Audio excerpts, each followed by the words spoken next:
Hello, my name is Rusty Coones, and I have Tim Otis, aka Kid, with me. He's an ABATE board member, local number 44. He's the VP and the secretary.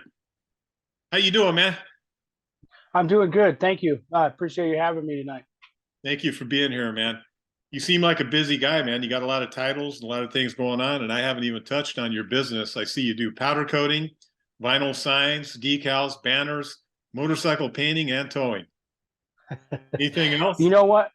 Um, yeah, there's a few things, but we don't need to get into all Yeah, that. Um, yeah, some of that stuff is just titles. You know what I mean? sure. Everything that we do is for the service. You know what I mean? And trying to help out where we can. It's all volunteer stuff, except for the business side of things. Sure. And I get a good amount of pleasure and enjoyment out of trying to do the right thing and helping out the community in a whole.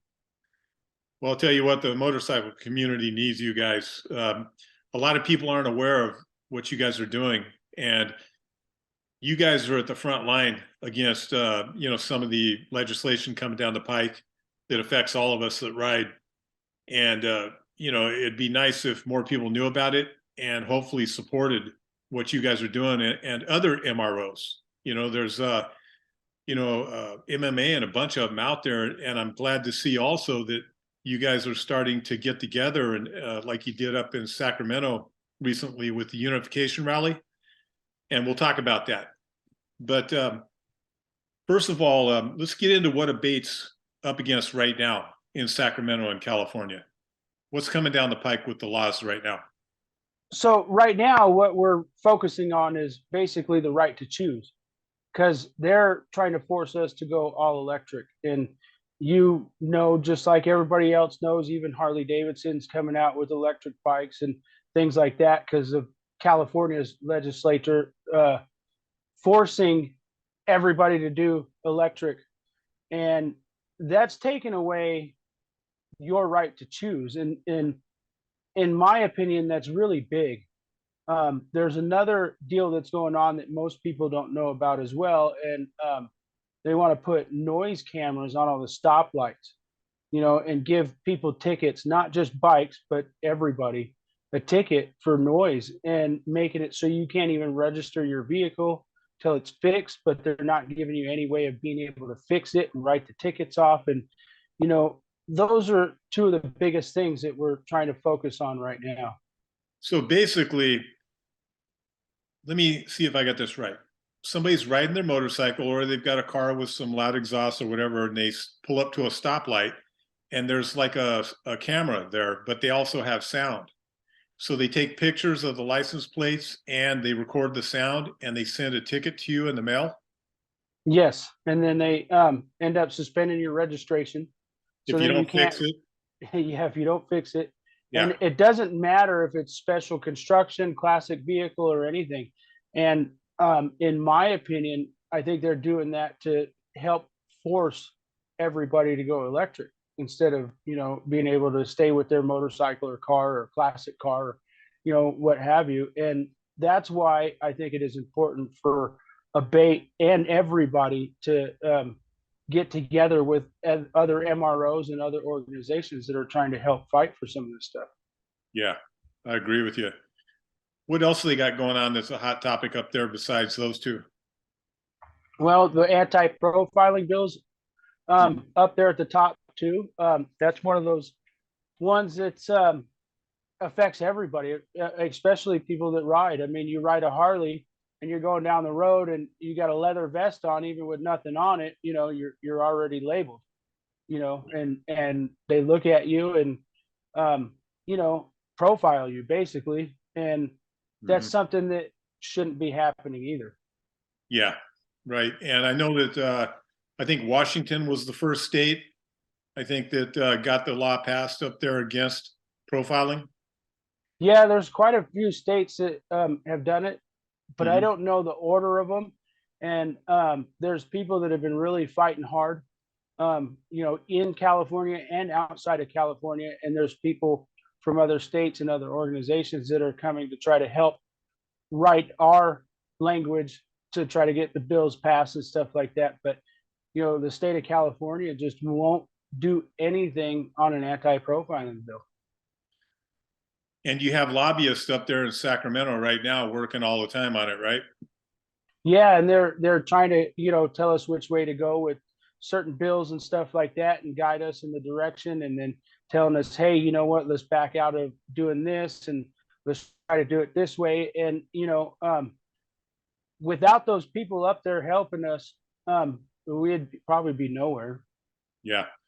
I think you have the Lombardo group is one of the main ones up there, the father and son team, and they're really on top of it. I mean, the father's been around since before the helmet law, working on. Oh yeah, and yeah, he's been helping. Yep, he's been helping with things longer than I've been around. I'm only 39, yeah, and there's no way I was riding before the helmet law. But he's been trying to help even with the helmet law, and that never went through. But we got lane splitting. So yeah. Well, that's an important one right there. I'm glad that was still happening. yes, we got the carpool lane, we got lane splitting, and most people don't even know that's legal either. Yeah, I noticed a lot of cars don't either. You'll be splitting lanes and these guys will cut you off like they own it. And it's like they're pissed off at you and you're wondering what the heck. You look at them like, they get mad because you're sharing the lane with them or passing them. Yeah, and then out in dealing with the public and stuff like that, they'll complain that motorcycles don't even have two riders and they're in the carpool lane and they don't even have a clue. Yeah. They don't even know. Right on. So with ABATE, tell me how you got involved with ABATE. So ABATE's been one of those sore subjects for me for a long time. I was involved with it a long time ago in Orange County, and then I moved up to the high desert, and they were kind of real standoffish when I moved up here and tried to go to the local up here, and didn't want motorcycle clubs. And they were like, you guys are the problem and stuff. So I didn't go for 10 years. And I heard that ABATE was having problems. They were trying to rebuild it. Things were happening with COVID and stuff like that. And I got on board to try to help rebuild ABATE, to bring new life back into it, because I do believe in the organization. And whether you're an independent rider or in a club, we all need to be together, and it can't be, it's your fault, and blame each other. We just need to work together and get it done. And that's why I joined ABATE and became a board member, was so I can have a voice and I can help try to steer the boat in the right direction. How long ago did you join ABATE? I actually rejoined and became a member this year, and became a board member, and everything rolled down. I became a board member, and then, hey, we need a vice president at our meeting. Hey, our secretary retired, so Yeah. it snowballed, and now I got all these positions, and I try not to look at the positions. I just look at it as trying to be a service. And then on top of that, you have a sober club you ride with, right? Correct. Yes. And that's the same thing. That's of service also, isn't it? Yeah. Well, there's more ways of service. You know what I mean? Because Yeah. now you're in the sobriety aspect, and you're supposed to help work with other alcoholics and addicts and things like that. And it's a busy life. Plus I got 4 kids and a wife, and I'm really busy. Well, it's all positive, man. And we really appreciate what you're doing. I'll tell you that. You know what I mean? There's not enough people out there. I think, probably 80% or more of people are apathetic, and they'll reap the harvest, but they're not going to sow the seeds, and in this world that we're in the motorcycle culture, we don't have enough help. And people like you are definitely doing a great service for us. I appreciate that a lot. Well, I thank you for that. And I could tell you that all of us on the board are trying to make a difference, and then bring new life back into ABATE. And one of the things that I want to try to do is help bring runs back, and Yeah, make biking community fun again. There used to be campouts and, day runs. Like, I mean, they're still out there, but they're not the same. They're not as fun as they used to be. And if things aren't fun, you're not going to want to do it. that's right. Yeah, I think it's a great idea. I think if you get together with the other organizations also and kind of all pitch in and do a big event, camp out, weekend thing, whatever, have vendors, camping, and everybody just comes and has a great time, fellowship, food, all that stuff. And at the same time, there can be meetings going on, scheduled speeches or whatever, talking about the important things. So you're having fun with it. You can bring the family and talk about the politics and what you need to get done.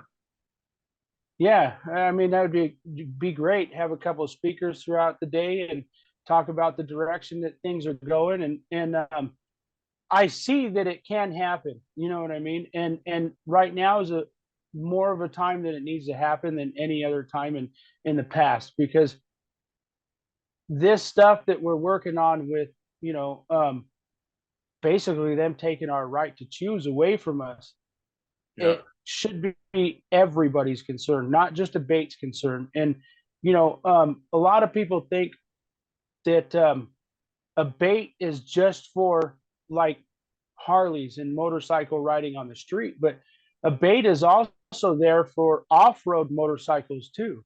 So they cover on-road and off-road motorcycling, and they don't care what you ride. You could come in on a crotch rocket or you can come in on a chopper. It doesn't matter. Everybody's welcome. That's really important. People need to know that because most don't.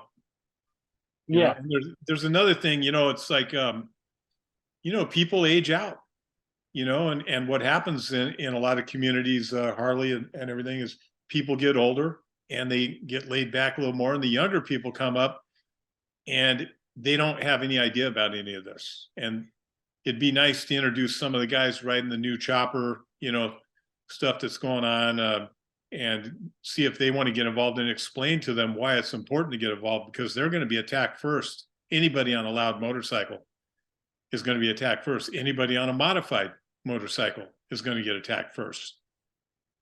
And you see on the news when the news says these biker gangs, and it's just a bunch of street bikes that are riding down the freeway doing wheelies and stuff like that. And they have no clue. None of them do. And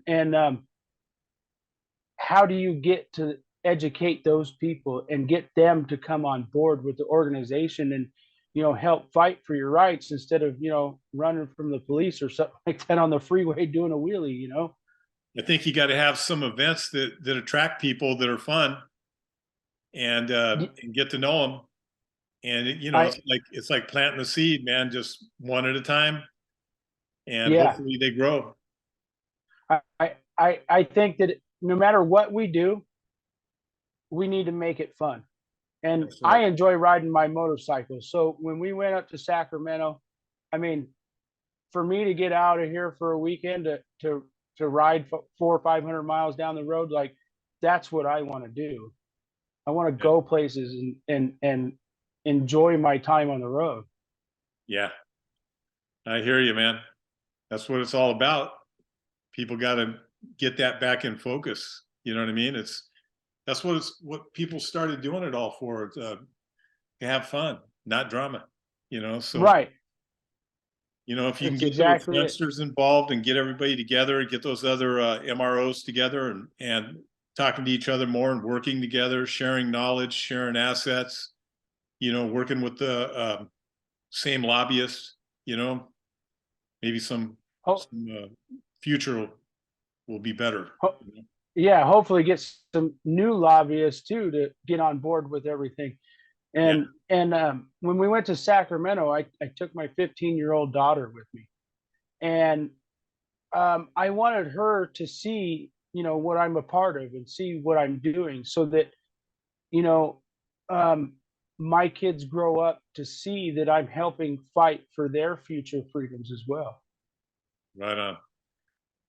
Well, that's great. You got anything else you want to add before we close out? You know what? Just go check out ABATE. Go to the website at abate.org and look through it. And if it interests you, click on that join button and join the organization. Even if you don't want to join right away and you want to go to a meeting, there's different locations all over the state of California. And even if you're watching this from other states, there's ABATE in other states, and just get involved. That's what we need. Even if you don't get involved and be active, just get involved and show up. I forget the number, but for every person that's up in Sacramento or up somewhere fighting for our rights, they look at like there's 300 or 400 or so people behind them. So, if they see an organization that has like 50,000 members to it, they're going to be like, oh, wow, this is a lot of people. We need to pay attention to them. So just get involved and help. And that's one thing that you just focused on right there is the politicians, they count how many constituents are voting one way or the other. And that can sway them quite a bit. So yes, you get together with more people instead of individual, get these MROs together and everybody is a voting block. That's much more powerful. Sends a message their way, hey, you need to take a look at what we're talking about here. Don't overlook us, Right. All right. Well, look, it was great talking to you, and keep up the fight, was a pleasure. man. I really appreciate everything you're doing. All right. Thank you. And I appreciate it. All right. I'll talk to you later.